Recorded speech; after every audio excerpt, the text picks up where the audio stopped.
بسم الله الرحمن الرحيم سبح اسم ربك الأعلى الذي خلق فسوى والذي قدر فهدى والذي أخرج المرعى فجعله غثاء أحوى سنقرئك فلا تنسى إلا ما شاء الله إنه يعلم الجهر وما يخفى ونيسرك لليسرى فذكر إن نفعت الذكرى. அஸ்ஸலாமு அலைக்கும் வரஹ்மத்துல்லாஹி வபரகாத்துஹு. எல்லாம் அல்ல அல்லாஹுவின் நல்லடியார்களே, எல்லாம் அல்ல அல்லாஹு தஆலா இந்த பரந்த உலகை படைத்ததற்கு பிறகு அதில் மனித சமுதாயம் நேரான வழியில் செல்ல வேண்டும் என்பதற்காக இறை தூதர்களையும் அவர்களுடன் உண்மையான வேதங்களையும் அல்லாஹு தஆலா கொடுத்து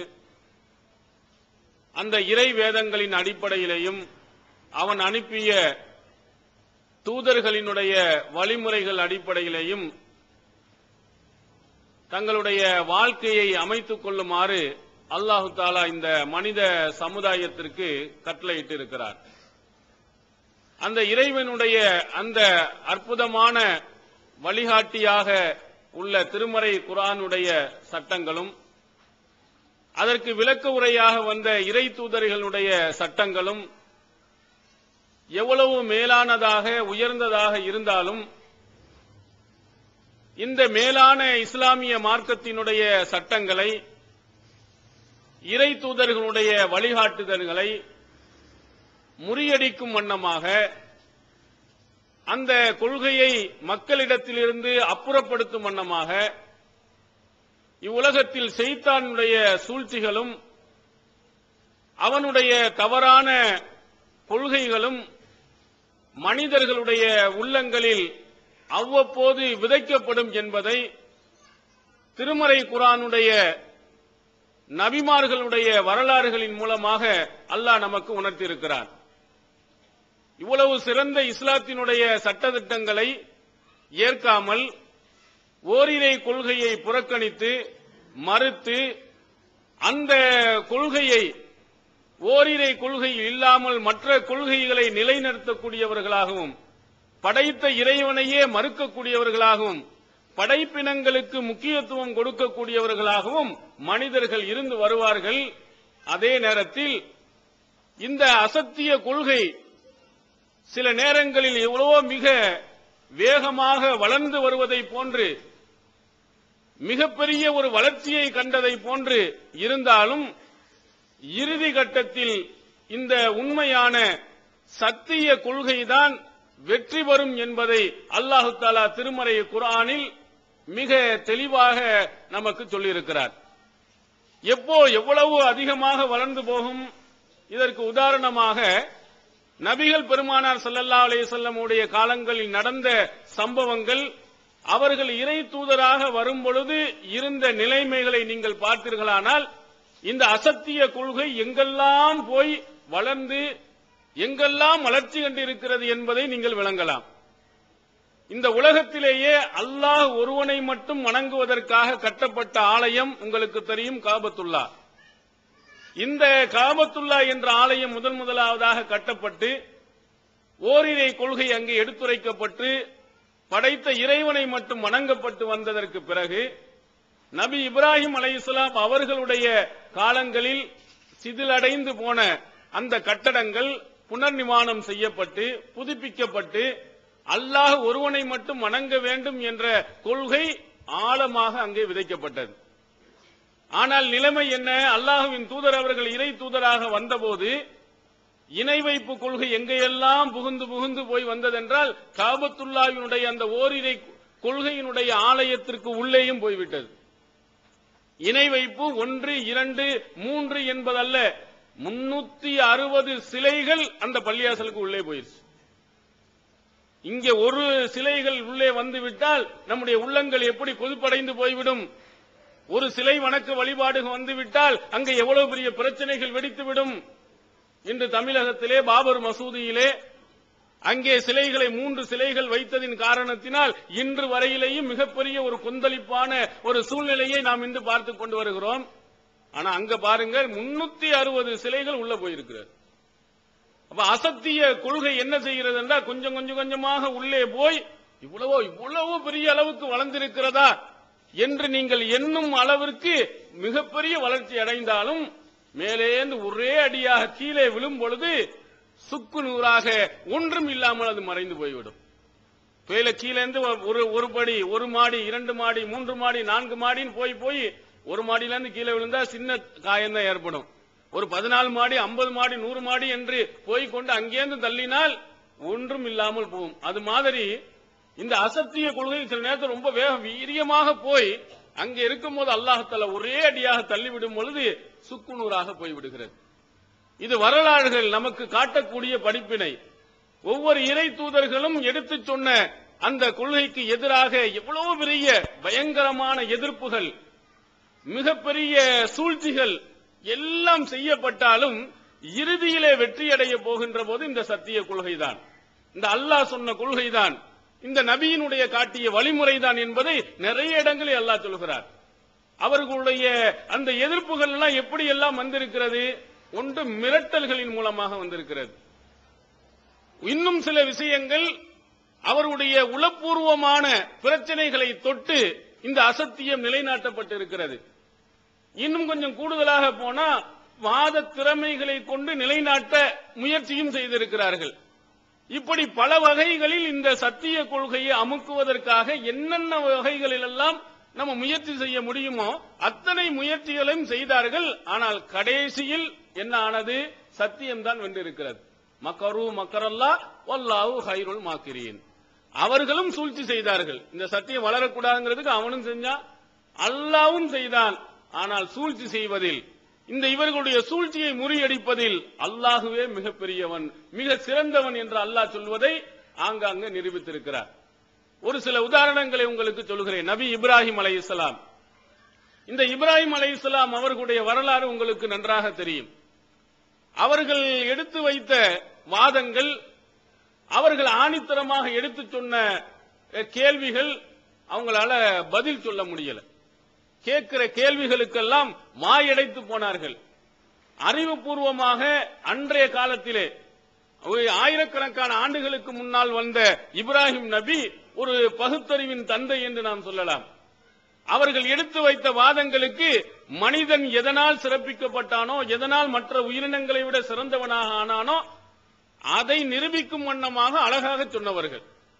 சிலைகளுக்கு எந்த சக்தியும் இல்லை என்பது சொல்லி சொல்லி பார்த்தார்கள். ஆனால் என்ன செய்யவில்லை? அவனுக்கு புரியவில்லை, எந்த இதையும் விளங்கவில்லை. அதற்கு அந்த சக்தி இருக்கு, இந்த சக்தி இருக்கு, இப்படி சொல்லிக்கொண்டே போனான். அதுக்காக நபி இப்ராஹிம் அவர்கள் என்ன செய்தார்கள்? எல்லா சிலையும் உடைச்சாங்க. உடைச்சிட்டு பெரிய சிலையினுடைய கழுத்திலே கோடாலியை தூக்கி போட்டாங்க.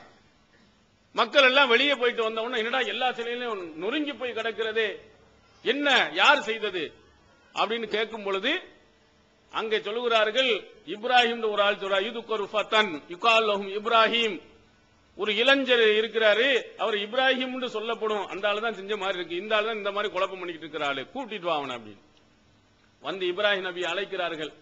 அழைக்கும் பொழுது இவன் விளங்க வேண்டும் என்பதற்காக, இவன் சிந்திக்க வேண்டும் என்பதற்காக அவர்கள் சொன்னார்கள், இது நான் செஞ்ச வேலை இல்ல, பாத்தீங்களா அந்த ஒரே ஒரு சாமி மட்டும் இருக்கு பாத்தீங்களா, அதற்கு என்ன இல்ல, பிடிக்கல, சிறுக்கு பிடிக்கல, கருத்துல நான் சொல்றேன் அந்த மாதிரி சிறுக்கு ஏன் மாதிரி ஒருத்தனை இருக்கக்கூடாது, நான் தான் பெரிய ஆளு, என் நிலைக்கு எவனை நீ வணங்க கூடாது அப்படிங்கிறதுக்காக எல்லா சிலையிலும் உடைச்சிட்டு பாத்தீங்களா, கோடாலியை கூட கழுத்துல வச்சிருக்கு. அப்படி உண்மையிலேயே அது செஞ்சிச்சா இல்லையா இருந்தா பசாலுமின் கானு எந்திக்கும், அதை கேட்டு பாருங்க, சொல்லும் உங்களுக்கு பாரு. இன்னும் உலகத்திலே ரொம்ப சிறந்த ஆளு, ரொம்ப எல்லாத்தையும் தரக்கூடியது, உனக்கு எல்லா கஷ்டங்கள் சிரமங்கள் எல்லாத்தையும் தீர்த்து வைக்கும் சொல்றியே, நான் சொன்னது பொய்யா இல்லையான்னு கேட்டு பாரு, உண்மையா அந்த சிலைட்ட கேளு சொல்லுண்டா. நபி இப்ராஹிம் அலைஹிஸ்ஸலாம் அவர்கள் சொன்ன போது இது என்னைக்காவது பேசியது இருக்கிறதா? அப்ப இப்ராஹிமே, நீ சொல்றது கொஞ்சமாவது அறிவுரை இருக்கா? என்னைக்கு இந்த சிலைகள் பேசி இருக்குது? அட கிறுக்கு பயில்வலா, இதைத்தானே இவ்வளவு காலமா நான் சொல்லிக் கொண்டு இருக்கிறேன். உன் வாயிலேயே வர வைக்க வேண்டுங்கிறது அந்த சொன்ன. நீ வணங்கி கொண்டு இருக்கக்கூடியதற்கு எந்த நன்மையும் செய்ய முடியும், அந்த தீமை நம்ம உடைச்சு போட்டா அது வாடி கீழே இருந்து அப்படியே கிடக்கும். இத போய் நீ வணங்குகிறாயே என்று நபி இப்ராஹிம் அலைஹிஸ்ஸலாம் அவர்கள் கேட்ட பிறகும் கூட அவனால பதில் சொல்ல முடியாது. தலை எப்படி குனிஞ்சு போட்டான், அவ்வளவுதான். கேட்கிற கேள்விக்கு பதில் இல்லை. ஆனாலும் முத்தி போனவர்கள், ஊறி போனவர்கள், இந்த வாதத்திலே இந்த கொள்கையிலே இருந்து போனவர்கள் அத்தனை பேர்களும் என்ன செய்கிறார்கள்? போட்டு விடக்கூடாது, இவரை முன்னால் ஆக்கக்கூடாது, இவருக்கு ஒரு தண்டனை நாம் கொடுக்க வேண்டும் என்று அங்கே அவர்களுடைய கேள்விகளுக்கு பதில் சொல்லாமல் நபி இப்ராஹிம் அலைஹிஸ்ஸலாம் அவர்களை கொல்லத்தான் முயன்றார்கள்.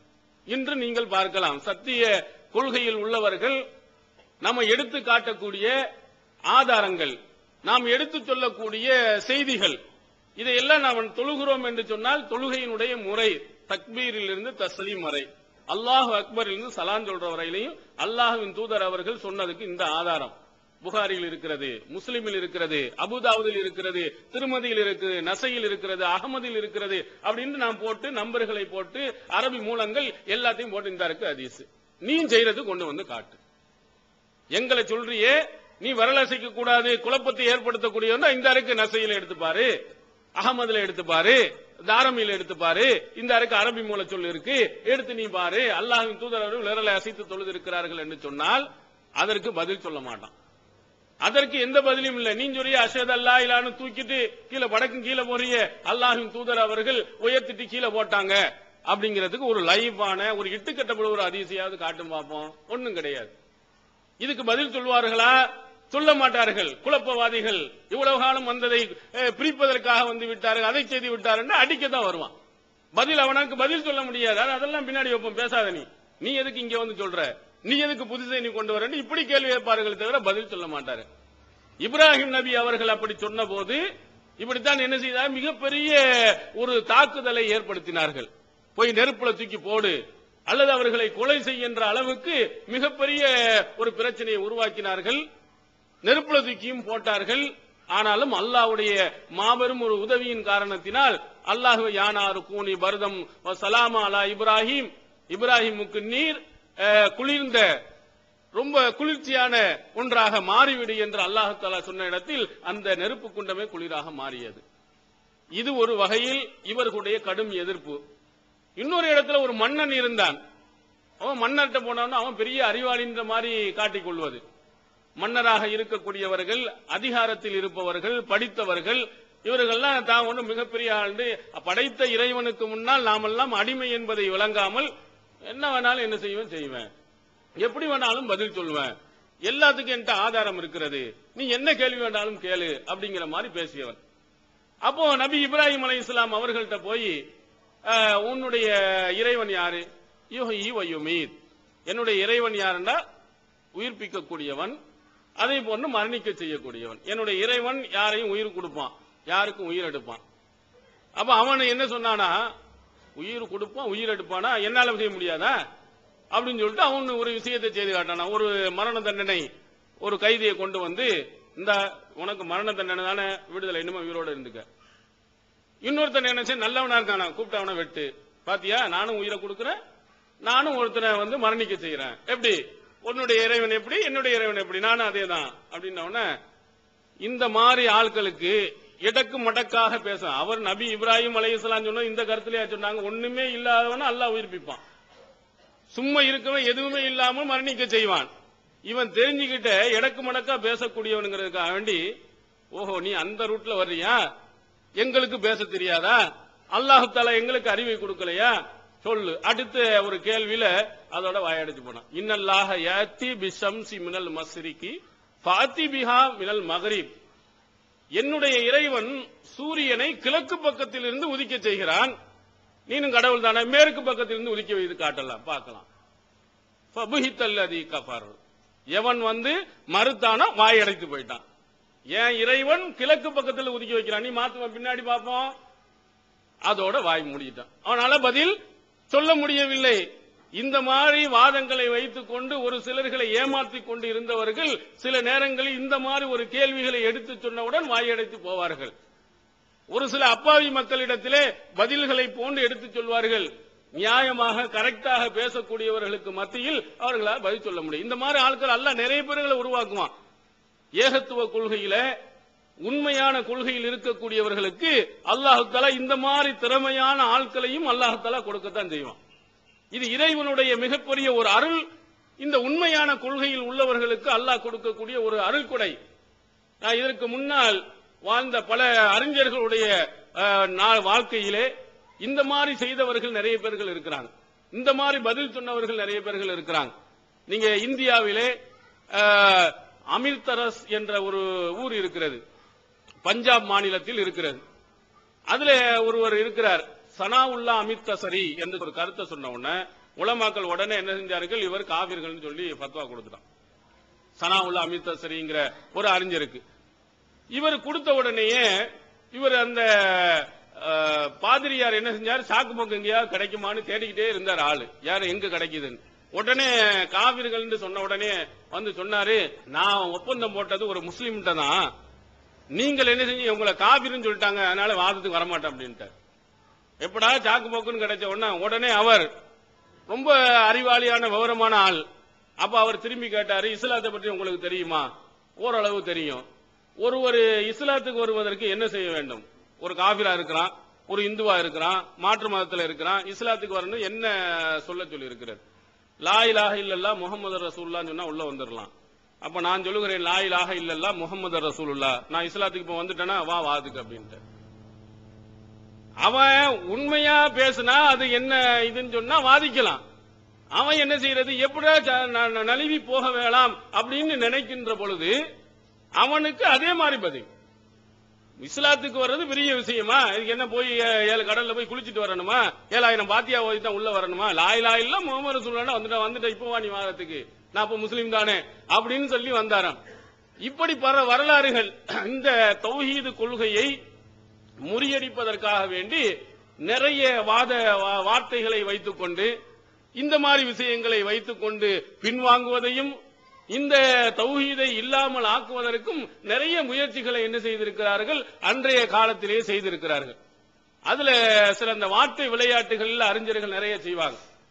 ரசூல் ஸல்லல்லாஹு அலைஹி வஸல்லம் அவர்கள் தொழுகையில கைகளை எங்கே கட்டினார்கள் அப்படின்னா நெஞ்சின் மீது அப்படின்னு இருக்கு. அலா சத்ரிஹி, அவருடைய நெஞ்சின் மீது வைத்தார்கள் இருக்கு. இதுக்கு என்ன நேரடியா போடலாம், நெஞ்சின் மீது வைத்தார்கள் தான். உடனே இவர்கள் அறிஞர்கள் ஆய்வுக்கு உள்ள இறங்கலாம்.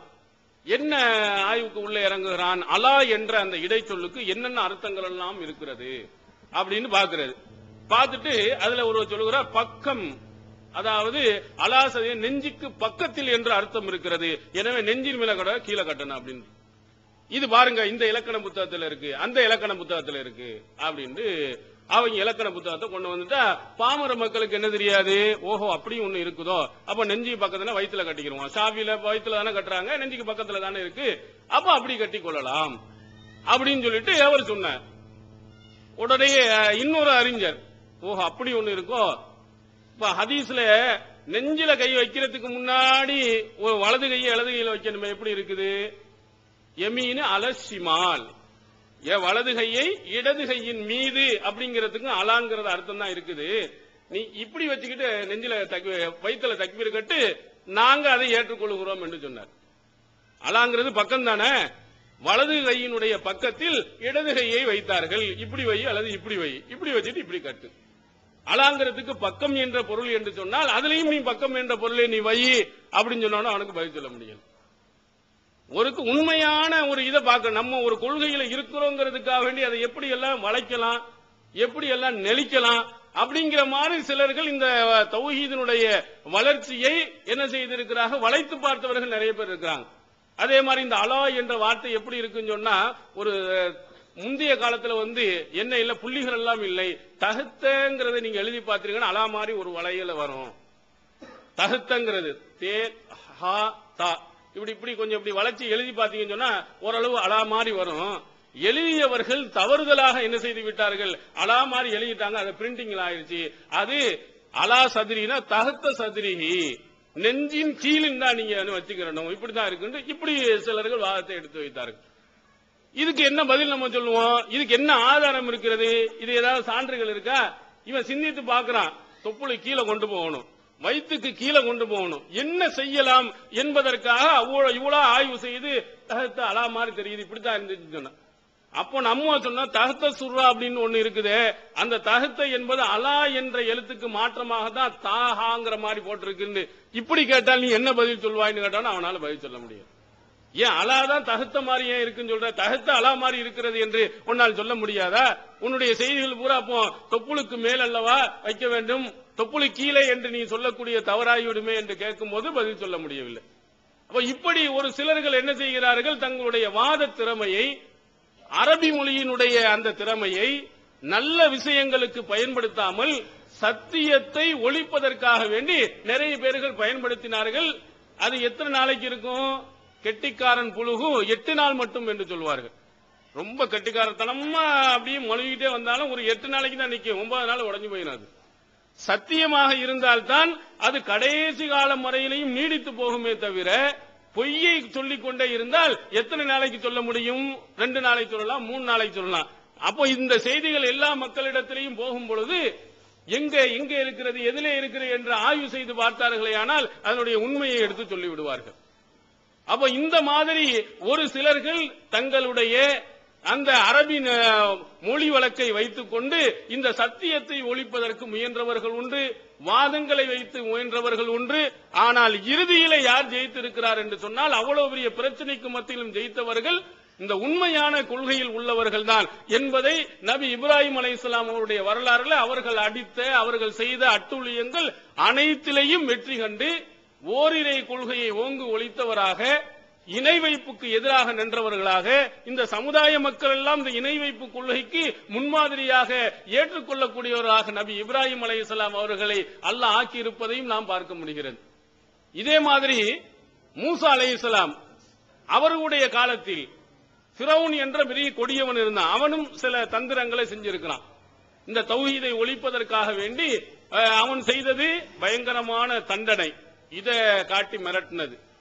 இன்னொன்று, மக்களை தன் பக்கம் வைக்க வேண்டும் என்பதற்காக சென்டிமெண்டலாக, உணவு பூர்வமாக அவர்களை தான் பக்கம் வைப்பதற்குரிய முயற்சிகளையும் செய்து இந்த சத்தியத்தை அழிப்பதற்கு முயற்சி செய்திருக்கிறான். ஆனா கடைசியில நாட்கள் உருண்டோண்ட நிலைமை என்ன ஆனது என்று சொன்னால், இந்த ஓரிரை கொள்கை மிகைத்து அவனும் கூட தௌஹீதுக்கு நான் வந்துடுறேன்னு சொல்ற நிலைக்கு வந்துச்சு. அல்லாஹ் சொல்லுகிறான், இந்த நபி மூசா அலைஹிஸ்ஸலாம் அவருடைய வரலாறுகளை பற்றி சொல்லும் பொழுது, நீ போய் அந்த ஃபிரௌன்ட்ட போய் சொல், இவன் தப்பான வழியில் இருக்கான், நீங்களும் மூசாவே ஹாரூனே இங்க 2 பேரும் இதுஹப் இலா ஃபிரௌன இன்னஹு தகா, அவன் வரம்பு மீறிட்டு இருக்கிறான், நீங்க 2 பேரும் அவன்கிட்ட போய் சத்தியத்தை சொல்லுங்க. அவங்க சொல்லுகிறாங்க, யா அல்லாஹ் அவன்கிட்ட போய் சொல்ற, இவன் சாதாரண ஒரு ஆளா? குர்ஆன்ல என்ன சொல்லுறான்? சிறு குழந்தைகளை கூட கொலை செஞ்சவன். பச்சிலம் குழந்தைகளை பார்த்தால் எல்லா கல் மனது கூட கரையும் என்று சொல்வார்கள். சின்ன பிள்ளை, நம்ம பெரிய ஆளுக்கு எதை செஞ்சாலும் நம்ம கோவப்படக்கூடியவர்கள், சின்ன குழந்தைகள் செய்துவிட்டால் அதை அன்போடும் பாசத்தோடும் எடுத்துக்கொள்வோம். சின்ன பிள்ளை தானே, ஒன்னும் செய்யாதீர்கள் என்று சொல்லுவோம், இறக்கப்படுவோம். ஆனா அவன் எப்படிப்பட்டவன்? ஆண் குழந்தைகளை எல்லாம் அறுத்து பலியிட்டவன், அப்படியே அறுத்து கொலை செய்தவன். இது குர்ஆன் விரிவாக சொல்கிறது. இப்போ இந்த மாதிரி குழந்தைகளையே கொலை செய்தவன், அவனுக்கு எதிராக நீ செய்யறது தப்புன்னு சொன்னா யா அல்லாஹ் என்ன செய்வானோ? அவர்கள் பயப்படுகிறார்கள்,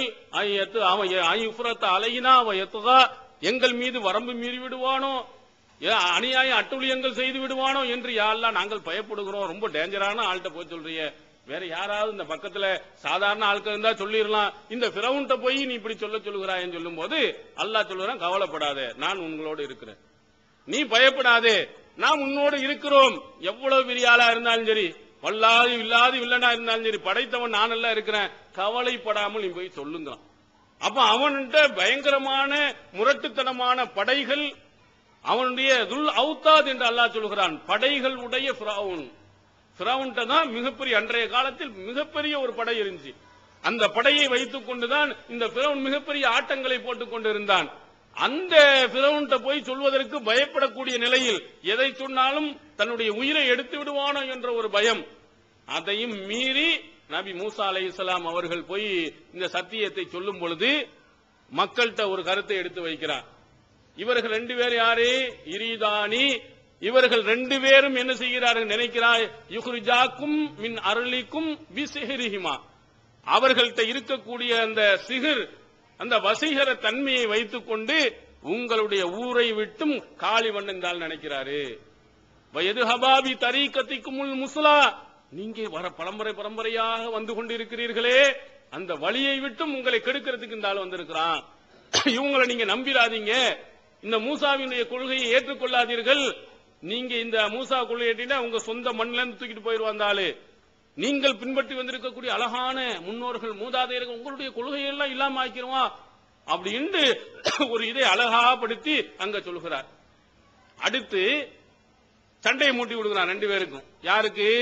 மூசா நபிக்கும் அந்த மக்களுக்கு மத்தியில, 2 பேருக்கு மத்தியில வெறுப்புணர்வை, 2 பேருக்கு மத்தியில மிகப்பெரிய பிரச்சனையை உருவாக்குற மாதிரி ஒரு கேள்வியை கேட்கிறான். மா பால் குருனில் ஊலா. இதற்கு முந்திய மக்களுடைய நிலைமை என்ன? முந்திய மக்கள் நீ என்னமோ சொல்ற, ஒரு இதை கொள்கிற, அல்லாஹ் ஒருவனை மட்டும் வணங்குற. இந்த இவருடைய வாப்பா எங்க இருந்தாரு? இவங்களுடைய அம்மா என்ன நிலையில இருக்கிறாங்க? அவங்களுடைய ஆள் என்ன நிலையில இருக்கிறாங்க? இவர்கள் எல்லாம் எந்த நிலையில் இருப்பாங்க? எல்லாம் காபிர்கள் சொல்றியா? நிரந்தர நரகவாதிகள் சொல்லுகிறியா? என்ன சொல்லு அப்படின்னு சொல்லிட்டு 2 பேருக்கு மத்தியில பிரச்சனையை ஊண்டு விடுற மாதிரி மூசா நபி சொல்லிட்டா என்ன? ஆமா, அவங்களோட நரகத்தில் நிரந்தர நரகம் தான், அவங்க அம்மாவும் நிரந்தர நரகம் தான் இப்படின்னு சொன்னா என்ன செய்வான்? பாத்தீங்களா, உங்களை 10 மாதம் சுமந்து பெற்றெடுத்த, உங்களை இவ்வளவு ஆளாக்கிய உங்களெல்லாம் நரகவாதியா, இந்த மூசாவும் ஹாரூன் மட்டும்தான் சொர்க்கவாதியா அப்படின்னு சொல்லி 2 பேருக்கு மத்தியிலே என்ன செய்யலாம்? பிரச்சனையை உருவாக்கி நம்ம கொள்கையில கரெக்டா இருந்துக்கிறோம், மக்களை நம்ம கையில வைத்துக் கொள்ளலாம். இப்படி ஒரு கேள்வியை கேட்டபோது இது அல்லாஹ்வுடைய பதில் இல்லையா? இறைவனுடைய தூதராக அவர்கள் வந்திருக்கிறார்கள் இல்லையா? அவர்கள் அழகாக சொன்னார்கள், இல்முஹா இந்த ரப்பி ஃபீ கிதாப். இதனுடைய ஞானம் என்னுடைய இறைவனுடைய புத்தகத்தில் இருக்கு. லா யலில்லு ரப்பி வலா யன்சா.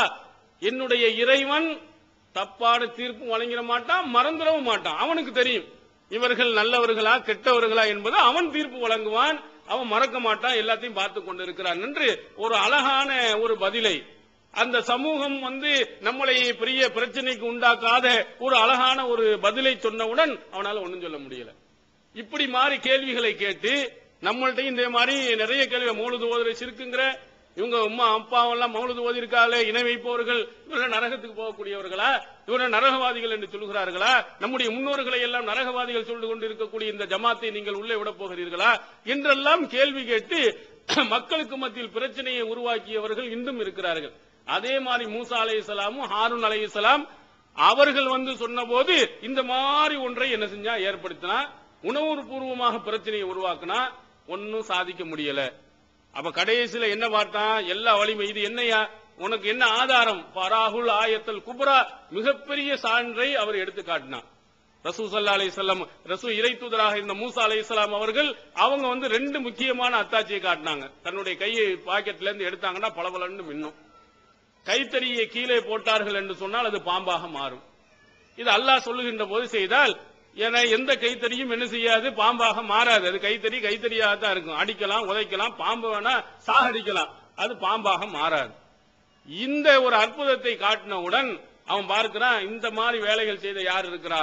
நிறைய சிகிரி வித்தை காட்டக்கூடியவர்கள் அன்று நிறைய பேர்கள் இருந்தாங்க. வா கூட்டிட்டு வா, நீ செய்யறது பெரிய இதா, இதே மாதிரி 1000 பேர் இருக்கிறான், இதே மாதிரி கைத்தறியை போட்டு பாம்பா மாத்திரவங்க எத்தனை பேர் இருக்கிறாங்க, கொண்டு வா பார்க்கலாம் அப்படின்னு சொல்லிட்டு ஒரு முற்பகல் நேரத்தில் எல்லா மக்களையும் வைத்துக் கொண்டு நம்ம இந்த மூசாவுடைய இதை முறியடிச்சிடலாம் அப்படின்னு நினைத்துக் கொண்டு ஒரு அரங்கத்தை ஏற்பாடு செய்து அந்த அரங்கத்தில் மூசாவை பார்த்து சொல்லுகிறார், நீ போடுறியா நாங்க போடவா, இல்ல நீங்களே முதல்ல போடுங்க. அவருடைய கயிறுகளை நூக்களை தூக்கி கொண்டு போடுறாங்க. போட்ட உடனே யுஹையலு இலைஹிம் மின் சிஹ்ரிஹிம் அன்னஹா தஸா. அவருடைய அந்த வித்தையின் காரணத்தினால் அந்த கயிறுகள் எல்லாம் ஓடுவதை போன்று நெளிவதை போன்று அவங்களுடைய கண்களுக்கு தெரிஞ்சது. அப்ப மூசா அலைஹிஸ்ஸலாம் பார்க்கிறாங்க, அவுஜஸ ஃபீ நஃப்ஸி ஹீபத்த மூசா, மூசாவுக்கு ஒரு பயத்தை ஏற்படுகிறது. ஆஹா, என்னடா இது, பாம்பு ஓடுற மாதிரி இருக்கிறதே, ஓடுற மாதிரி தெரிகிறதே, ஐயோ உண்மையிலேயே அப்படி பாம்பா ஆகிவிடுமோ என்று மூசா நபி அவர்கள் பயந்தார்கள். இதை பார்க்கும் பொழுது பெரிய வாதங்களை செய்யும் பொழுது அவன் எடுத்து வைப்பான். வாதங்களை எடுத்து வச்சவன் ஆகா இவ்வளவு பெரியது இவ்வளவு பெருசா அப்படின்னு நம்ம நினைத்துக் கொண்டிருப்போம். அடுத்த பதில் சொல்லும் பொழுது அவ்வளவுதான், ஒண்ணுமே இல்லாமல் போயிடுவாங்க. அந்த பதில் இவ்வளவுதானா இவ்வளவுதானா என்று அவர்கள் என்ன செய்து விடுவார்கள், அப்படி நினைத்துக் கொண்டிருப்பார்கள். பெருசா நினைப்பாங்க. நம்ம எடுத்து சொல்லக்கூடிய அந்த பதில்கள் அவருடைய உள்ளத்துல ஒன்றும் இல்லாமல் ஆக்கிவிடும். நிறைய ரசூலுல்லாஹி ஸல்லல்லாஹு அலைஹி வஸல்லம் காலத்திலும் சரி பிற்காலத்திலும் வந்தவர்களும் சரி இதே மாதிரி விஷயங்களை சொல்லி இருக்கிறார்கள். நம்ம கேட்கும் பொழுது வாதங்களை எடுத்து வைக்கும் போது என்னமோ ஒரு அசத்திய முறை மேலோங்கி போய் கொண்டு போயிருக்கும். பதில்களை எடுத்து சொல்லிவிட்டால் அவ்வளவுதான், என்ன செய்யாது, கண்டிப்பாக அவர்களால் எந்த பதிலும் சொல்ல முடியாமல் வாயடைத்து போயிடுவார்கள். இவ்வளவுதானா என்று நாம் என்ன செய்ய நினைத்து விடுவோம். அதே போன்று இவர்களுக்கு இந்த பாம்பு நெளிவதை போன்று தெரியும் பொழுது மூசா நபி பயந்தாங்க. பயப்படாதீங்க, நீங்க தான் உயர்ந்தால் உங்களுடைய கைத்தறியை போடுகின்ற உடனே உடனடியாக அந்த கைத்தறிகள் எல்லாம் என்ன ஆனது, அவர்கள் போட்ட கைத்தறி அப்படியே பாம்பா போய் அவர்களுடைய அந்த கயிறுகளை எல்லாம் முழுங்கிருச்சு. உடனே வித்தைக்காரர்கள், யாருக்கு தெரியும், அவனுக்கு அவனுடைய துறையை பற்றி நல்லா தெரியும். வித்தை செய்யக்கூடியவனுக்கு இது உண்மையான பாம்பா அல்லது நடிக்கிற மாதிரி நம்ம கண் பார்வை இருந்தா உண்மையிலேயே இது எந்த வித்தைக்காரனாலும் இப்படி செய்யவே முடியாது, எவனாலும் இப்படி ஏமாற்ற முடியாது, உண்மையான பாம்பாக ஆக்க முடியாதுன்னு சொன்ன உடனே ஆமன்னா பி ரப்பி மூசா வ ஹாரூன். உடனே பார்த்த உடனேயே ஃபிரௌன் கூட்டி கொண்டு வந்த அவன் எப்படியெல்லாம் கூட்டிட்டு வந்தான், நீங்க இதுல ஜெயிச்சீங்கன்னா என் பக்கத்துல இருக்கலாம்னு சொன்னான். அதாவது பெரிய மந்திரி பதவி கொடுப்பேன்னு சொன்னா, இந்த மூசாவை மட்டும் வென்றுருங்க உனக்கு நல்ல நல்ல பெரிய பதவிகள் அப்படின்னு அவங்க பக்கம் கூட்டிட்டு வந்த ஒரு குரூப் இங்க வந்த உடனேயே இதை பார்த்த உடனேயே மூசாவும் ஹாரூனும் எந்த இறைவன் சொல்றாங்களோ அந்த இறைவனை நான் ஏற்றுக்கொள்கிறேன் என்று உடனே மாறிட்டாங்க. தௌஹீத் கொள்கைக்கு வந்து விட்டார்கள். இந்த இதை ஃபிரௌனால எதிர்பார்க்க முடியல. அவன் சொல்லுகிறான், நான் அனுமதி தருவதற்கு முன்னால் ஈமான் கொண்டு விட்டீர்களா, உடனே உங்களுடைய கைகளையும் கால்களையும் வெட்டுவேன், மாறுகால் மாறுகை வாங்குவேன் அப்படின்னு பயங்கரமான ஒரு மிரட்டதை அவன் சொன்னான். அப்ப அவங்க ஃபக்லீமா அந்த கால் இன்னமா தக்லி ஹாதில் ஹயாத்து துன்யா, நீ என்ன தீர்ப்பு வழங்கணும் எல்லாத்தையும் நீ பண்ணிக்க, நீ தீர்ப்பு வழங்க இந்த உலகத்தில் தான், நாங்க அல்லாஹ் மறுமையை நம்பியவர்கள், மூசாவினுடைய உண்மையான கொள்கையை ஏற்றவர்கள், நான் ஆகிரத்தை ஒன்னால எவ்வளவு செய்ய முடியும் செஞ்சுக்கிட்டாங்க. எப்படின்னு பாருங்க, எவ்வளவு பயங்கரமான ஒரு ஃபிரௌன். அந்த ஃபிரௌனுடைய கூட்டத்தினர்களுக்கு மத்தியில் அவன் எப்படியெல்லாம் கொண்டு வந்தான், எப்படியெல்லாம் அசத்தியத்தை ஒழிப்பதற்கு வந்தான். அங்க வந்தவனே என்ன செஞ்சா இங்க இதுக்குள்ள வந்தாச்சு. ஃபிரௌனுக்கு பக்கம் வந்தவர்களே அப்படியே மாறி அசத்தியம் அழிந்து சத்திய கொள்கையின்பால் மூசா அலைஹிஸ்ஸலாம் அவருடைய கொள்கைக்கு அந்த மிகப்பெரிய ஒரு வெற்றியை அல்லாஹ் தஆலா கொடுக்கிறான். எங்கே பார்க்கும் பொழுது நபியே பயந்து நடுங்கக்கூடிய அளவிற்கு சில விஷயங்கள் எல்லாம் நடக்கும், சில பிரச்சனைகள் எல்லாம் உருவாகும். அப்படி உருவாகிற நேரத்தில் பயந்துராதீங்க. உண்மையான கொள்கையில் நாம் இருக்குவோமானால், குர்ஆன் ஹதீஸின் அடிப்படையில் நாம் மறப்போமையானால் கண்டிப்பாக நிச்சயமாக நாம் தோற்கவே மாட்டோம். மூசா நபிக்கு ஒரு கடைசி கட்டத்தில் எப்படி வெற்றி கிடைத்ததோ அதே மாதிரி வெற்றி. ஃபிரௌன் கூட கடைசியில் வந்தான். ஃபிரௌன் இருக்கிறானே, அவன் கடைசி நேரத்தில் விரட்டுகிறான் மூசா நபியையும் அவருடைய கூட்டத்தினர்களையும் விரட்டி கொண்டு போக கடைசியில கடல் குறுக்கிடுகிறது. கடல் குறுக்கின்ற நேரத்தில் மூசா அலைஹிஸ்ஸலாம் அவர்களுக்கு ஆகா ரெண்டு வலம்மா தரல் ஜம்ஆன், ரெண்டு கூட்டத்தினர் ஒருவருக்கு ஒருவர் பார்த்துக் கொள்கிறார். நல்ல இங்க இருந்து அங்க தெரியுது, அவ்வளவு நெருக்கமாக வாங்கிட்டாங்க. காலா அஸ்ஹாபு மூசா இன்னால முதுரக்கூன், மூசாவுடைய கூட்டத்தினர்கள் சொன்னாங்க, ஆக நல்லா மாட்டிக்கிட்ட முடிச்சிட்டு அவ்வளவுதான் அப்படின்னு நினைக்கும் அளவுக்கு நெருங்கிட்டான். கடலை தாண்டி எங்க போனா நம்ம தற்கொலை பண்ண வேண்டியதுதான், இந்த பக்கம் போனா இவன் கொலை பண்ணிடுவான். இப்படிப்பட்ட ஒரு சூழ்நிலையில் அல்லாஹ் தஆலா உன்னுடைய கைத்தறி எடுத்து அடிந்த உடனே அடித்தார்கள், கடல் பிறந்தது. கத்தௌதில் அலீம், பிரம்மாண்டமான மலைகள் மாதிரி பல வழிகள் என்ன செய்ய தொடர்ந்து கடல் பிளந்து மூசா நபிய கூட்டத்தில் உள்ள போறாங்க. போகும் பொழுது அறிவாளியா இருந்தா புத்திசாலியா இருந்தா சரி, பாம்பாவது ஏதாவது ஒண்ணு ஓரளவு சின்னன்னு நினைக்கலாம். கடல் எந்த காலத்திலாவது பிளந்தது உண்டா, அதுல போக முடியுமா? இவ்வளவு பெரிய அதிசயம் இங்கே நடக்கிறது. என்ன அவனுக்கு என்ன செய்யறது, ஆத்திரக்காரனுக்கு புத்தி மட்டும் சொல்லுவாங்க. இந்த அவசரக்கார புத்தி இருக்கான, இவனை எப்படியாவது கொண்டு மூசாவின் கூட்டத்துக்கு ரொம்ப வேகமா உள்ள போறான். இந்த கடலுக்குள்ள போகும்பொழுது அவங்க கரையேறிட்டாங்க. அல்லாஹ் ஒன்னு சேர்ந்தாலும் முடிஞ்சு வச்சு கடல் ஒன்றாக சேர்ந்தது. அப்ப என்ன சொன்னா, பனி இஸ்ராயேல் இந்த மூசா பனி இஸ்ராயேல் எந்த கடவுளை ஏற்றுக்கொண்டார்களோ அவங்க நான் ஈமான் கொண்டேன்னு ஃபிரௌன் சொன்னான். அப்ப அல்லாஹ் கேட்டான், அல்லாஹ் இப்பொழுதுதான் உனக்கு புத்தி வந்துச்சா? பக்கத்து அசைத்த ரப்பி அசைத்த இந்த இறைவனுக்கு நீ இதற்கு முன்னால் நீ மாறு செய்யவில்லையா? இப்பதான் உனக்கு புத்தி வந்ததா என்று கேட்டு அவன் கூட அந்த தௌஹீதுக்கு கடைசி நேரத்தில், அந்த நேரத்தில் அல்லாஹ் ஏற்க மாட்டான். உயிர் போகின்ற நேரத்தில் அந்த நேரத்தில் நீ சொல்லக்கூடக்கூடிய தௌபா ஏற்றுக்கொள்ளப்படாது. இவ்வளவுலாம் சொன்னதுக்கு பிறகு நீ இப்பொழுதுதான் உனக்கு புத்தி வருகிறதா என்று கேட்ட செய்தியையும் நாம் திருமறை குர்ஆனில் பார்க்கிறோம். தௌஹீத், இந்த ஓரிரை கொள்கை, இந்த உண்மையான கொள்கைக்கு பின்னால் இவ்வளவு அசத்தியங்கள் விரட்டி வரத்தான் செய்யும். அதிகாரங்கள் வரட்டும், அதே மாதிரி அவர்களுடைய வாத திறமைகள் வரட்டும், அவருடைய பொருளாதாரங்கள் வரட்டும், எல்லா வகையிலையும் கொண்டு வந்து நெருக்க வருவார்கள். நெருக்கி சாகடிக்கலான்னு வருகின்ற நேரத்தில் ஒரு உதர்னா அவ்வளவுதான், ஒருத்தன் ஒண்ணு இல்லாமல் போய்விடுவோம். இறைவனுடைய அருள் அங்கே கிடைக்கும். நாங்க ஒவ்வொரு கட்டத்திலையும் பார்த்திருக்கிறோம். இந்த தௌஹீது ஆரம்ப காலகட்டத்திலே சொல்லும் பொழுது இருந்தவர்கள் ஒரு நபர்கள், இரண்டு நபர்கள் தான். ரசூல் ஸல்லல்லாஹு அலைஹி வஸல்லம் அவர்களுடைய காலத்தில் அல்லாஹ்வின் தூதர் அவர்கள் மட்டும் ஒரு ஆளா இருந்து எப்படி இவ்வளவு வளர்ச்சி வந்தது? அவ்வளவு பயங்கரமான முரடர்கள் வாழ்ந்த அந்த காலகட்டத்தில் அவன் கொள்கையெல்லாம் தப்புண்டு ரசூல் ஸல்லல்லாஹு அலைஹி வஸல்லம் சொன்னவர்கள்ட்ட எப்படி இந்த ஈமான் உள்ள போனுச்சுன்னா, உண்மையான தௌஹீது இருந்தனாலதான் போனுச்சு. இல்லை என்று சொன்னால் கண்டிப்பா போகாது. நம்ம எவ்வளவுதான் மக்களை எல்லாம் அனுசரித்து அவர்களுக்கெல்லாம் சொல்ற மாதிரி நெலிஞ்சி வளைஞ்சி சொன்னோம்னா கூட்டம் கூட்டமா வருவாங்கன்னு நீங்க நினைக்காதீங்க. இதற்கு உதாரணமாக இந்தியாவை ஆண்ட அக்பர் அவர் என்ன தீன இலாஹின்னு ஒரு கொள்கையை கொண்டு வந்தார். தீன இலாஹின்னா என்ன? எம்மதமும் சம்மதம் அர்த்தம். எல்லாருமே நீனும் இதை செய்யும், நான் செய்யணும், அப்படி கொண்டு வந்தது. இஸ்லாத்துல உள்ள பேர் தான் இஸ்லாத்துல இருந்தாலும் இஸ்லாமிய கடை எம்மதம் சம்மதங்கிற ஒரு கொள்கையை கொண்டு வந்தாரு. கொள்கையை கொண்டு வந்து இப்ப இருக்காது. அவர் கொண்டு வந்த வேகத்திலே காண அட்ரஸ் இல்லாம போயிருச்சு.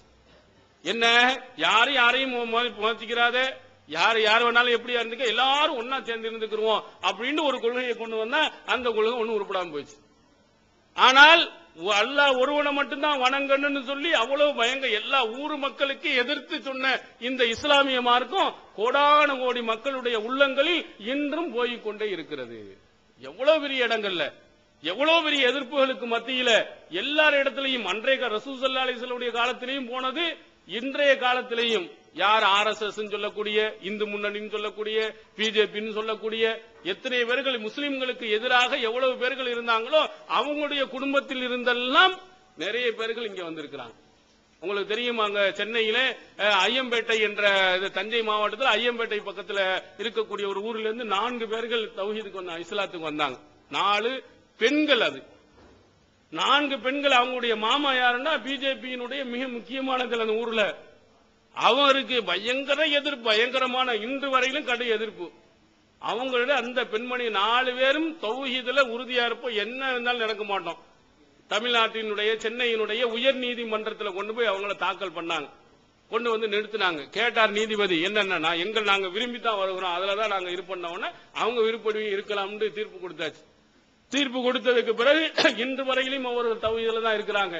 அவங்க அம்மா, அவருடைய அப்பா, அங்க இருக்கக்கூடிய மாமா எல்லாரும் எதிரான கொள்கையில இருந்தாலும் அவர்கள் தௌஹீதுல இன்று இருந்து இன்றைய நாட்கள் கொள்கையை பிரச்சாரர்களாக அவர் ஆலிமாக்காக மாறி பல இடங்களில் பயான் செய்து கொண்டும் இருக்கிறாங்க.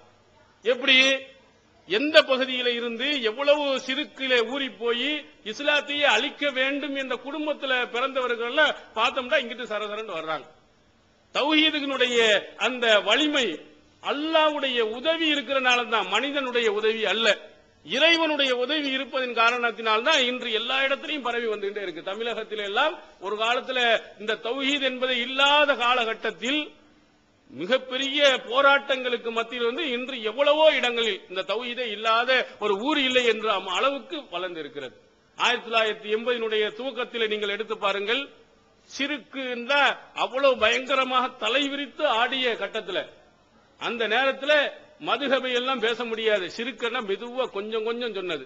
அதிலே அதற்கு எதிராக இருந்தவர்கள் கேரளா பகுதி, தமிழகத்தை ஒட்டு கேரளா பகுதியில் இருக்கக்கூடியவர்கள் இந்த சிறுக்குக்கு ஆதரவு, இந்த தௌஹீதுக்கு எதிரே வாதத்துக்கு வர்றியா, எதிராக பேச தயாரா அப்படின்னு சொல்லிட்டு விவாதத்துக்கு அழைத்தார்கள். அந்த நேரத்தில் குர்ஆன் ஹதீஸின் அடிப்படையில் நம்ம சொல்வதற்கு புத்தகங்கள்லாம் பெருசா ஒண்ணுமே கிடையாது.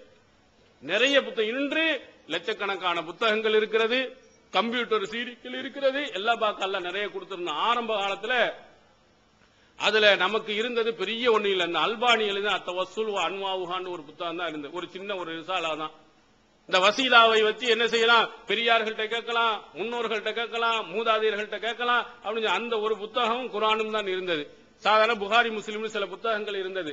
அவங்க வந்தானுங்க விவாதத்துக்கு வாமா தயார். நம்மள்ட்ட பெரிய நூல்கள் எதுவும் இருந்ததில்லை, ரொம்ப சின்ன புத்தகங்க தான். அவுலியாக்கள்கிட்ட கேட்கலாம் போகலாம் அப்படின்னு அவர்களுக்கு சொல்லக்கூடியவர்கள் நிறைய பழைய காலத்து புத்தகங்களை எல்லாம் கொண்டு வந்து வைத்தார்கள். பார்த்த உடனே புத்தகங்கள் அடுக்க பார்த்த உடனே நம்ம எல்லாம் கதிகலங்கி போயிட்டோம். ஆஹா, இவ்வளவு புத்தகம் மட்டும் இல்ல, புத்தகங்கள்ல ஒவ்வொரு இடத்துலயும் ஒரு பேப்பர், நடுவுல ஒரு பேப்பரா போட்டு வச்சிருக்காங்க. என்ன அர்த்தம், ஏதோ குறிப்புக்கு எடுத்து வச்ச மாதிரி உடனே இந்த பக்கத்தை எடுத்து காட்டலாம் அப்படின்னு வரிசையா மலை மாதிரி அடுக்கி வைத்த உடனே ஒரு பிரமிப்பு. இந்த பக்கத்துல பார்த்தோம்னா ஒரு குர்ஆன் இருக்கிறது, 2 புத்தகங்கள் இவ்வளவுதான் இருக்குது, அவன் மலை மாதிரி அடுக்கி வச்சிருக்கான். அவ்வளவு ஒவ்வொரு இடத்துலயும் பேப்பரு வச்ச உடனே தௌஹீத் கொள்கையில உள்ளவங்க இவங்க போய் என்னத்தை போட்டு என்னத்தை செய்ய போறாங்களோ, ஒரு புத்தகத்தையும் காணா ஒன்னையும் காணா, என்ன பேச போகிறார்கள் அப்படின்னு நினைத்து கொண்டு இருக்கும் பொழுது வசீலாவை கேட்க வேண்டும். திருமறை குர்ஆன் வபுத்தகு இலைஹில் வசீலா, அல்லாஹ்விடத்திலே நீங்கள் நெருங்குவதற்கு வசீலாவை தேடுங்கள் அப்படின்னு குர்ஆன் வசனம் இருக்கிறது என்று பேச ஆரம்பித்தார்கள்.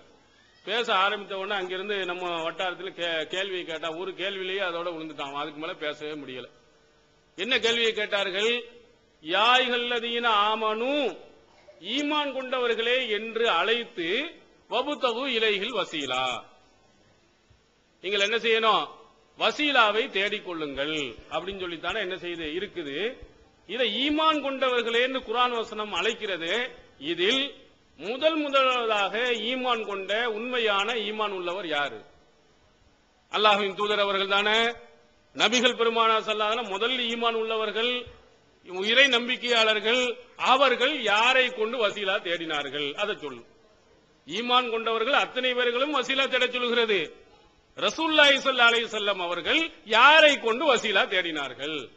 ரசூலுல்லாஹ் அவன் பேசுறான், உலகத்திலேயே அல்லாஹ்வின் தூதர் அவர்களை விட சிறந்தவர்கள் யாரும் இல்லை, அவங்க தான் ஃபர்ஸ்ட் நபி, அவங்க தான் மிகச் சிறந்தவர்கள் தான். அவனும் பேசிக் கொண்டிருக்கான், நம்மளும் சிறந்த நபின்னு சொல்றோம். இந்த நபி இவனோட சிறந்த எந்த அவுலியா இடத்தில் கேட்கிறார்? அப்துல் காதர் ஜீலானியை கூப்பிட்டு கேட்டாங்களா? அல்லது இங்க நான் ஒரு சாலம் இதை அவரை கூப்பிட்டு வசீலாவை தேடினாங்களா? சொல்லு. அதுலயே உண்ணா, அதோட முடிஞ்சு வச்சுக்காத. ஈமான் கொண்டவர்கள் என்று அல்லாஹ் அழைக்கும் பொழுது அல்லாஹ்வின் தூதர் அவர்களையும் கூப்பிட்டு தான் சொல்றான். வஸ்தஈனு பிஸ்ஸப்ரி வஸ்ஸலா, தொழுகையை கொண்டும் பொறுமையை கொண்டும் உதவி தேடுங்கள். இது வணக்கங்களை பற்றி அல்லாஹ் சொல்கிறான். இப்படி வைத்து என்ன அல்லாஹ்வின் தூதர் அவர்கள் தொழுது வசீலா தேடி இருக்கிறார்கள், பொறுமையுடன் வசீலா தேடி இருக்கிறார்கள். நீ நல்லவர்கள் பெரியவர்களுக்கு என்ன ஆதாரம்? இப்ப ரசூல் ஸல்லல்லாஹு அலைஹி வஸல்லம் அவர்கள் யாரை வசீலாவாக கொண்டார்கள் சொல்லு. அதோட விழுந்தவர்கள் தான் இந்த பேப்பர்ல வச்சிருந்தானே நம்மளை மிரட்டுறதுக்கு. உள்ள ஒண்ணுமே கிடையாது, ஒரு புக்கையும் எடுக்கவே இல்லை, ஒரு புத்தகத்தையும் எடுத்து காட்டவே இல்லை, எதுவும் சொல்லவும் இல்லை. நம்மளை பிரமிப்பு காட்டுவதற்காக, பெருசாக பயப்படுவத உல ரீதியில் நம்மை பயமுறுத்துவதற்காக கொண்டு வந்து வச்சது. அல்லாஹ் தஆலா இருக்கிறான் என்று சொன்னால் பயப்பட்டுருவோமா? அல்லாஹ் அந்த பயத்தை கொடுப்பானா? மிகப்பெரிய ஒரு தைரியத்தை அல்லாஹ் கொடுப்பான். நம்ம சத்தியத்தில் இருக்கிறோம், எவனுக்கு பயப்பட வேண்டியது இல்லை.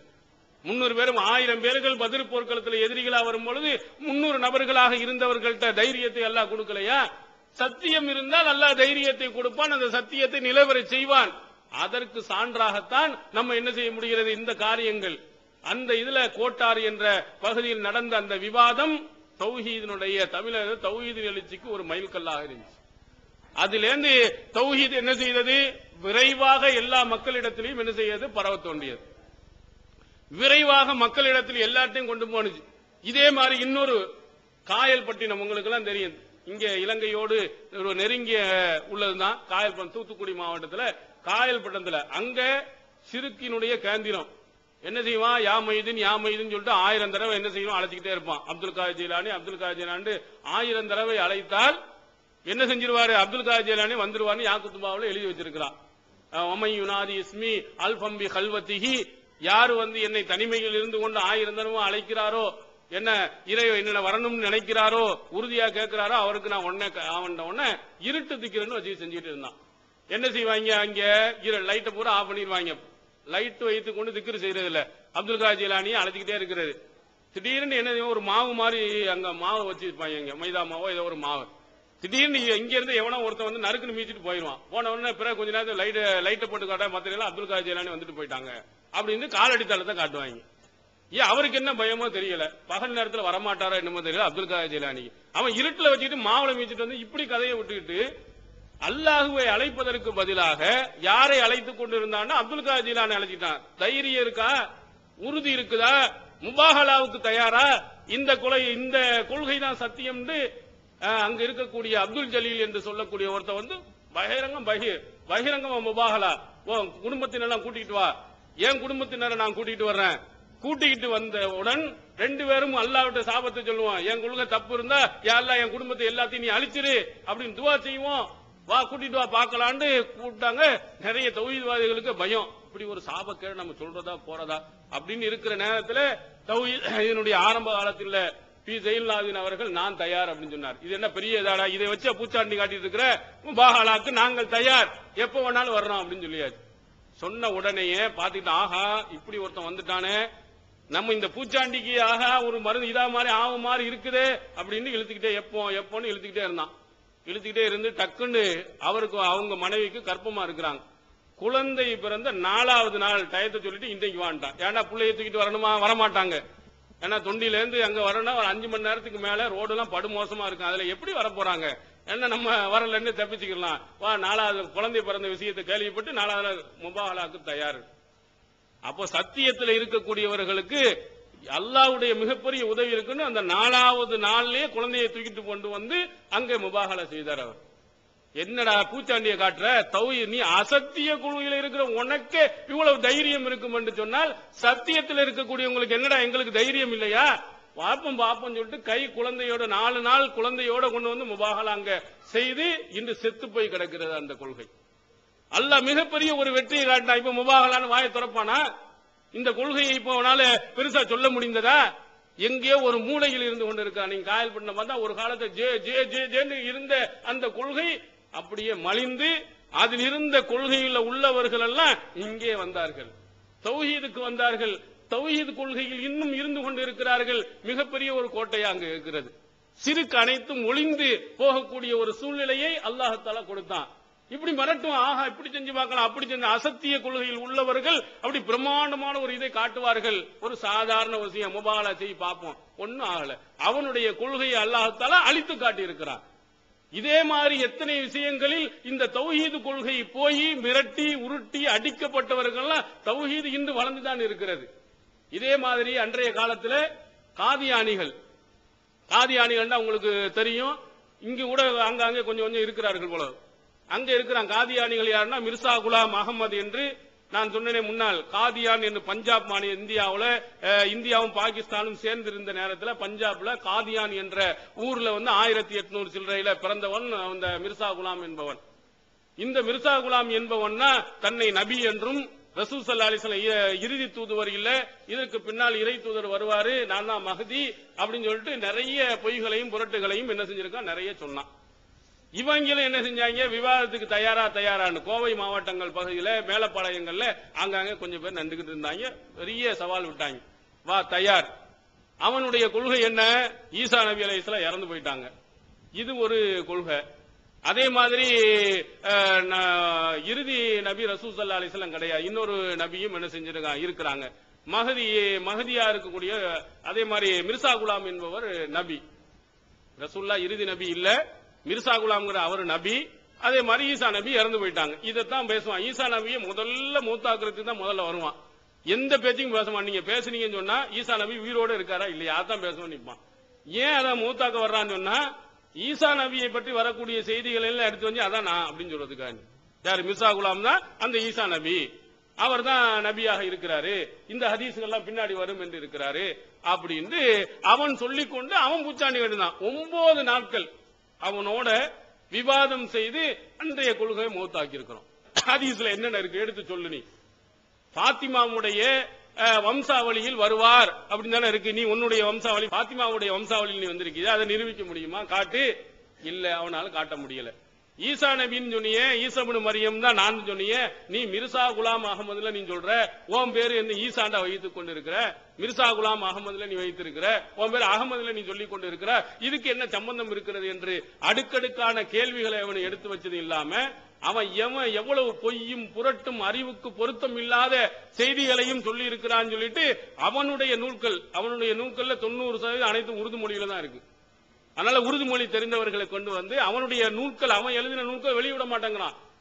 சின்ன சின்ன ரிசாலாக்கள் அவன் எழுதினது கொண்டா, அவன் ஒரிஜினலாக எழுதின புத்தகங்கள் இல்லாமல் கேரளா பகுதியில சுன்னத்துல் ஜமாத்துல இவனுக்கு எதிராக வைத்திருந்தவர்கள் அவங்கள்ட்ட அந்த புத்தகங்களை எல்லாம் வாங்கி கொண்டு வந்து 9 நாளுக்கு அவனுடைய புத்தகங்கள்ல இருந்து எடுத்து எவ்வளவு கிறுக்குத்தனம் இருக்கு பாரு, எவ்வளவு அறிவுக்கு எதிரானதாக இருக்கிறது பாரு. லானத்து 1000 லானத்து என்பதற்கு அவன் எழுதி வச்ச லானத்து 1 லானத்து 2 லானத்து 3 லானத்து இப்படி 1000 லானத்துகள் ஒரு 20 பக்கத்தை எழுதி வச்சிருக்கான். எந்த கிறுக்கனாவது இப்படி எழுதி வச்சிருப்பானா? திடீர்னு இங்கிலீஷ் வகி வருதான் அவருக்கு.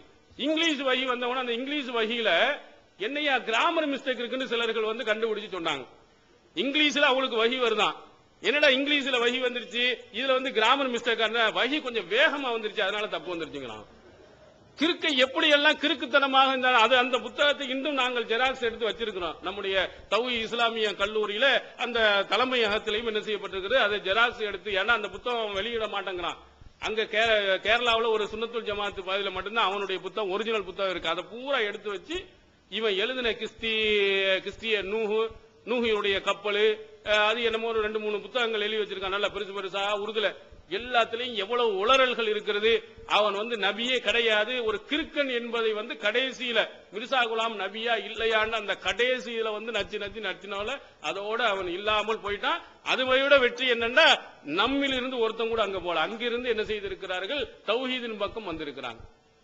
இது என்ன, இப்படி இந்த மாதிரி தௌஹீதை வைத்துக் கொண்டு எத்தனை பேர்கள் ஏமாற்றிக் கொண்டு இருந்தவர்கள், தௌஹீதுக்கு எதிராக நடந்தவர்கள், இவர்கள் அனைவர்கள் மத்தியிலையும் இந்த தௌஹீதை நம்ம போய் சொன்னதுல இந்த சத்தியம் என்ன செஞ்சு வெற்றி அடைந்திருக்கிறது. கடைசியா நீங்க இங்க கூட வந்துட்டு ஷேக் அப்துல்லா ஜமாலின்னு இந்த சமாளிக்கிற விஷயத்துல அவர் மாதிரி அவனும் சமாளிக்க முடியாது.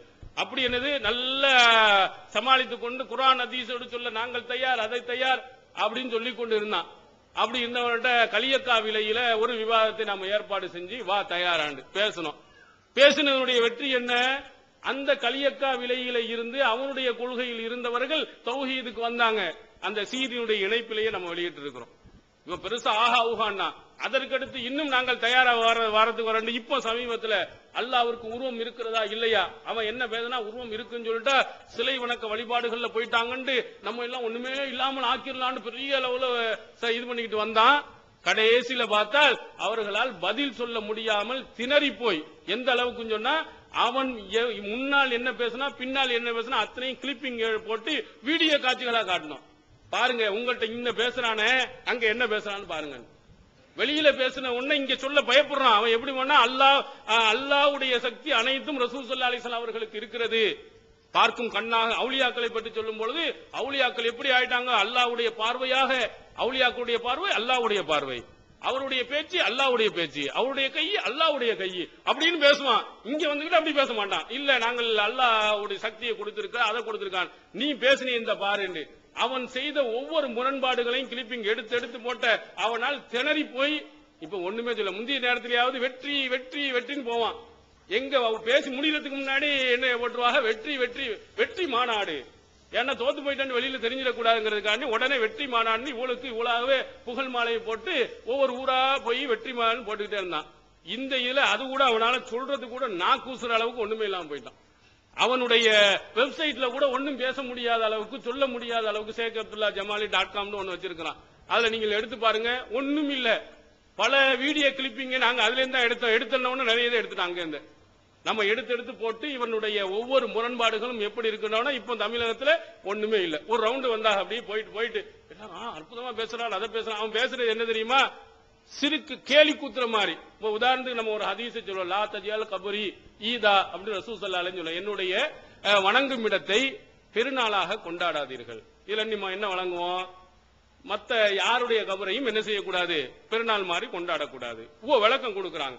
எப்படி, அல்லாஹ்வின் தூதர் அவர்கள் என்ன சொல்றாங்க, பெருநாள் மாதிரி கொண்டாடாதார்கள்டா, வருஷத்திற்கு ஒரு தடவை கொண்டாடாதீர்கள், மாசம் கொண்டாடுங்கள், வருடம் கொண்டாடுங்கள், தினம் தினம் கொண்டாடுங்கள் அர்த்தமே தவிர வருடத்திற்கு ஒரு தடவை கொண்டாடுங்கள் இல்லை என்றுதான் அல்லாஹ்வின் தூதர் சொன்னான்னு இருக்கேன். இதை நம்மகிட்ட வந்து சொல்ல மாட்டேங்கிறான். இப்படி நீ வெளியே பேச, நீங்க சொல்லு, ஒரு நச்சு எடுக்கலான்னு அங்க கொண்டு வருவான்னு நம்ம போட்டாலும் வரமாட்டேங்கிறான். வெளியில் பேசும் பொழுது எப்படி எல்லாம் சொல்லுகிறார் என்றால், இந்த மாதிரி பொய்யான விஷயங்களை வெளியில் சொன்னதை நம்ம வாதத்துக்கு முன்னால் என்ன செய்யறதை எடுத்து சொல்ல முடியாமல் திணறி போய் அங்கு இருக்கக்கூடியவர்களே அவர்கள் என்ன இவ்வளவு மோசமாக பேசுகிறார் என்று சொல்லும் அளவிற்கு ஆக்குனா நம்முடைய வாத திறமை அல்ல. தௌஹீதினுடைய உண்மையான கொள்கையினால நம்ம போய் அவனில இருந்தால் நம்மளும் பேச முடியாது. பிஜேக்கு நல்ல வாத திறமை இருக்கு, இவர் அல்லாஹ் காப்பாற்ற வேண்டும் வேற கொள்கையில போயிருந்து பேசினான வெற்றி அடைஞ்சிருவாரா? அதெல்லாம் ஒண்ணுமே செய்ய முடியாது. அசத்தியத்தை எப்போதும் அல்லாஹ் அழிச்சிருவான். தௌஹீது கொள்கையில உள்ளவர்களுக்கு ஆங்காங்கே இந்த மாதிரி நன்றாக பேசாற்றல் உடையவர்களை அல்லாஹ் தஆலா கொடுப்பான். இது ஒரு தனி மனிதனுடைய திறமை அல்ல. அல்லாஹ் தஆலா தௌஹீதுக்கு இந்த உண்மை கொள்கைக்கு அல்லாஹ் கொடுக்கக்கூடிய ஒரு சக்தி என்பதை நீங்கள் விளங்கிக் கொள்ள வேண்டும். அதனால பெரிய இடங்கள் எல்லாம் ஒரு மாதிரி அப்படி வருகிறார்கள் என்று பயப்படாதீங்க. அதான் சொல்வார்கள், அணைய போகின்ற விளக்கு தான் என்ன செய்யும், பிரகாசமா இருக்கும். ரொம்ப வருவான், அதோட படக்குன்னு போயிடும். இந்த தௌஹீத் தான் எவ்வளவு குறைவான ஆட்களா இருந்தாலும் கடைசி கால வட்டம் வரையில் நின்றுகிட்டே இருக்கும். அல்லாஹ் சொன்ன மாதிரி, அவன் தூதர் சொன்ன மாதிரி அதை 100% பின்பற்றக்கூடியவர்களாக நம்ம இருக்கின்ற வரையிலையும் இறைவனுடைய உதவி நமக்கு கண்டிப்பா இருக்கும். இந்த சத்திய கொள்கை எல்லா நேரத்திலையும் என்ன செய்யும், உயிரோடு இருக்கும். அதை முழுக்க முழுக்க யாராலும் என்ன செய்ய முடியாது, அழிக்க முடியாது. இந்த தௌஹீதை சொல்லக்கூடியவர்கள் ஒருவர் போயிட்டா இன்னொரு, அல்லாஹ்வின் தூதர் அவர்கள் போனதற்கு பிறகும் அல்லாஹ் தஆலா இந்த தௌஹீதை வளர்த்து கொண்டுதான் இருக்கிறான். அதனால நம்மளை அடிச்சிட்டாலோ அடுத்தவனை இல்லாமல் ஆக்கிட்டாலோ அவர் பள்ளியாசலை பிடுங்கி விட்டாலோ இந்த தௌஹீதம் கண்டிப்பா அழிக்க முடியாது. அது இன்னொரு கோணத்தில் கண்டிப்பாக எல்லா மக்கள் மத்தியிலையும் என்ன செய்யும், சென்றடையும். எனவே இந்த தௌஹீத் கொள்கையில் இருக்கக்கூடியவர்கள் உறுதியுடனும் இறைவனுடைய உதவி இருக்கும் என்பதையும் மனதில் வைத்துக் கொண்டு எல்லாம் வல்ல அல்லாஹ்வினுடைய அந்த ஓரிரை கொள்கையின்படி நடப்பதற்கு எல்லாம் வல்ல அல்லாஹ் தஆலா அருள் புரிவானாக. வாஹிர் தஅவானா அல்ஹம்துலில்லாஹி. அல்லாஹ்